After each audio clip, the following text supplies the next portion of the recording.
Qu'est-il arrivé au fils de Thomas Sankara, Philippe? Exil, quête d'identité et combat pour la justice. Imaginez que votre père soit un chef d'État, un leader révolutionnaire surnommé le Che Guevara de l'Afrique. Vous avez 7 ans et un soir, votre père ne rentre pas à la maison. Le lendemain, vous apprenez qu'il a été assassiné et que vous et votre famille devez quitter le pays. Voici l'histoire de Philippe Sankara, le fils aîné de Thomas Sankara, né le 10 août 1980 au Burkina Faso. Philippe, qui a vécu une enfance heureuse sous le leadership révolutionnaire de son père, a vécu le jour le plus sombre de sa vie, le 15 octobre 1987, à seulement 7 ans. Avec l'assassinat de son père, le petit Philippe et sa famille ont entamé un voyage d'exil douloureux qui durerait plus de 20 ans. Cette histoire raconte comment un enfant a affronté l'héritage de son père, sa quête d'identité et son combat pour la justice. Philippe Thomas Sankara est né le 10 août 1980 à Ouagadougou. Son père, Thomas Sankara, n'était encore qu'un jeune officier de 31 ans, tandis que sa mère, Mariam, en avait 27. La naissance de Philippe avait apporté un grand bonheur au jeune couple. Le petit Philippe a commencé à grandir dans ce qui s'appelait encore la Haute-Volta à l'époque, comme l'enfant d'une famille de militaires ordinaires. La vie de Philippe, qui s'est déroulée relativement calmement pendant ses 3 premières années, a complètement changé en 1983 lorsque son père a pris le pouvoir. Thomas Sankara, devenu chef d'État à seulement 33 ans, a également placé son fils Philippe au centre de ce grand changement. Le petit Philippe était maintenant le fils d'un chef d'État, mais son père ne permettrait jamais que cette situation le gâte.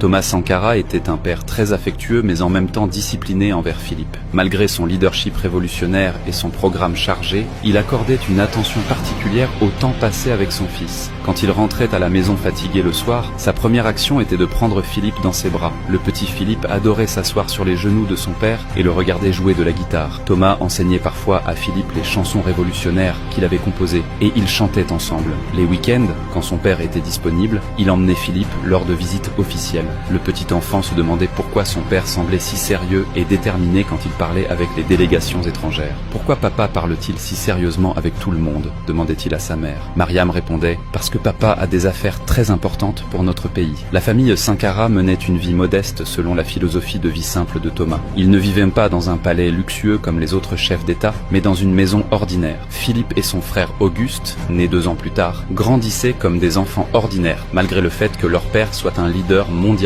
reconnu. Thomas Sankara croyait que ses enfants devaient mener une vie simple et honorable, non privilégiée. Quand Philippe a commencé l'école, les autres enfants savaient qu'il était le fils du président, mais il ne s'en vantait pas. Son père lui avait enseigné « Tu n'es pas différent des autres enfants. Ton père travaille juste dans un domaine différent. » Cette éducation a façonné le caractère de Philippe. L'enfance heureuse de Philippe s'est terminée à l'automne 1987. Le petit enfant de 7 ans avait commencé à sentir que les tensions politiques autour de son père augmentaient. Il y avait maintenant plus de réunions à la maison. Son père semblait plus tendu. Des désaccords avaient surgi entre Thomas Sankara et son ami le plus proche et bras droit Blaise Compaoré, et cette situation était également ressentie au sein de la famille. Philippe entendait ses parents chuchoter la nuit mais ne comprenait pas de quoi ils parlaient. Sa mère Mariam semblait plus anxieuse ces dernières semaines. Le petit Philippe le sentait avec ses instincts d'enfant mais ne pouvait pas saisir ce que cela signifiait. Le 15 octobre 1987, jeudi, a commencé comme une journée ordinaire pour Philippe.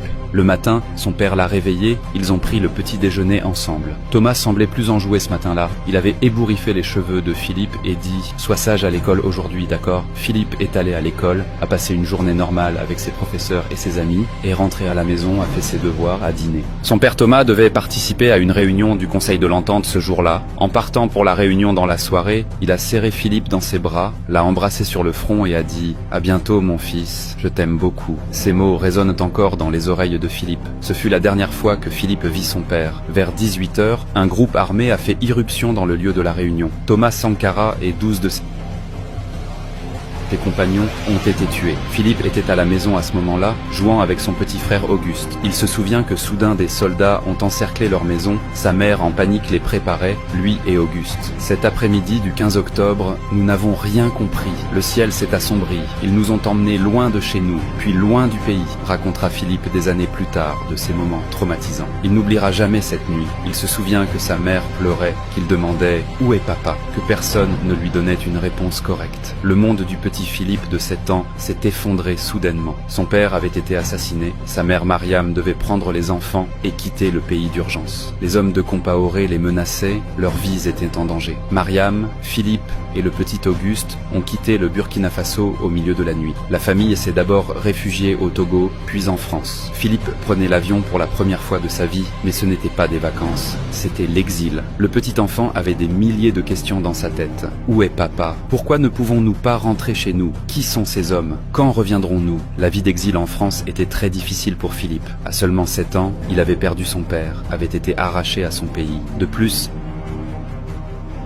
il ne parlait pas français. Sa mère Mariam essayait de construire une nouvelle vie pour ses enfants, tout en commençant également sa quête de justice pour l'assassinat de son mari. Philippe a vécu un processus d'adaptation difficile dans les écoles françaises. Les premiers jours, il ne comprenait rien, ne pouvait pas se faire d'amis. Les autres enfants remarquaient qu'il semblait différent et demandaient « D'où viens-tu » Philippe ne savait pas quoi répondre. Dire « Mon père était le président du Burkina Faso, mais il a été tué » était un fardeau trop lourd pour un enfant de 7 ans. Il y a eu des jours où il a été victime d'intimidation à l'école. Certains enfants se moquaient de lui en l'appelant l'Africain, se moquaient de son accent. Philippe ne savait pas quoi faire dans cette situation. Il hésitait à en parler à sa mère à la maison. Sa mère était déjà très triste, il ne voulait pas la rendre encore plus triste. Les nuits étaient encore plus difficiles pour Philippe. Il voyait son père dans ses rêves, pensait qu'ils étaient ensemble au Burkina Faso, puis se réveillait et faisait face à la réalité. Il faisait souvent des cauchemars, se réveillait en pleurant. Sa mère essayait de le calmer, disait « Papa n'est plus parmi nous, mais il nous regarde depuis le ciel. » Au fil des années, Philippe a grandi, appris le français,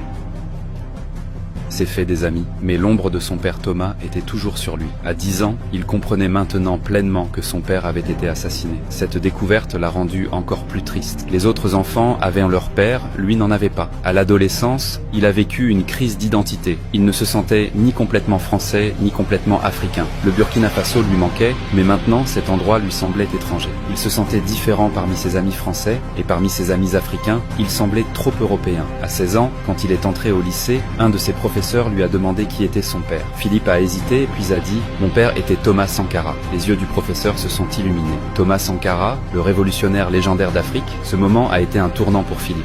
Pour la première fois, il a appris avec quel respect son père était mentionné dans le monde. À 20 ans, Philippe a commencé à mieux comprendre l'héritage de son père. En lisant des articles sur Thomas Sankara sur Internet, il a découvert à quel point il était une figure aimée en Afrique, que ses idées révolutionnaires inspiraient encore beaucoup de gens. Apprendre que son père était respecté non seulement au Burkina Faso, mais dans le monde entier, l'a rendu fier. Cette découverte a changé sa vie. Maintenant, son père n'était plus quelqu'un dont il devait avoir honte, mais un héritage dont il devait être fier. Philippe a commencé à étudier les sciences politiques à l'université, a fait des recherches sur les idéaux de son père. À 25 ans, avec sa mère Mariam, il a rejoint la quête sérieuse de justice pour les assassins de son père. En 1997, ils ont fait appel aux tribunaux du Burkina Faso, mais le régime de Compaoré l'a empêché. Les tribunaux ne permettaient pas l'ouverture d'un procès. Ils ont alors commencé une bataille juridique internationale. Philippe, avec sa mère et son frère Auguste, ont fait appel aux Nations Unies. Le long et épuisant processus juridique a fait mûrir Philippe. En 2006, ils ont remporté une grande victoire. Le Comité des droits de l'homme des Nations Unies a décidé que la famille Sankara avait le droit de connaître les circonstances de la mort de son père. Philippe avait 26 ans quand il a appris cette décision et pour la première fois, il a eu l'espoir de pouvoir atteindre la justice. Enfin, notre voix a été entendue, pensa-t-il. Mais Compaoré était encore au pouvoir et ne respectait pas cette décision. Ce fut la période la plus difficile pour Philippe. La justice était si proche, mais il ne pouvait toujours pas l'atteindre. 2014 a été un tournant pour Philippe.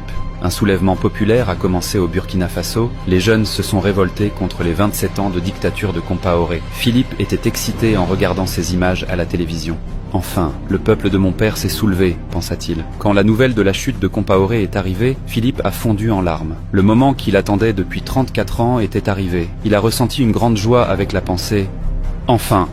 l'assassin de mon père est tombé. Pendant cette période, donnant une rare interview, Philippe a exprimé ses sentiments avec ces mots. Si Blaise Compaoré a une conscience, alors nous le laissons avec sa conscience. Dans ces mots, il y avait à la fois de la colère et la maturité que donnent les années. En 2021, le procès pour les assassins de son père a enfin commencé. Philippe sentait qu'il approchait de la fin de sa lutte pour la justice. Il avait maintenant 39 ans, mais il portait encore le traumatisme de ses 7 ans dans son cœur. Suivre les audiences le remplissait à la fois d'espoir et de tristesse. En 2022, le tribunal a rendu sa décision. Blaise Compaoré a été reconnu coupable. Quand Philippe a reçu cette nouvelle, il a fondu en larmes. Après 35 ans, il avait enfin atteint la justice. « Papa, nous avons enfin eu raison », murmura-t-il. Aujourd'hui, Philippe Sankara a 43 ans. Il vit en France, mais son cœur est encore au Burkina Faso. Il essaie de perpétuer l'héritage de son père, rencontre de jeunes Africains,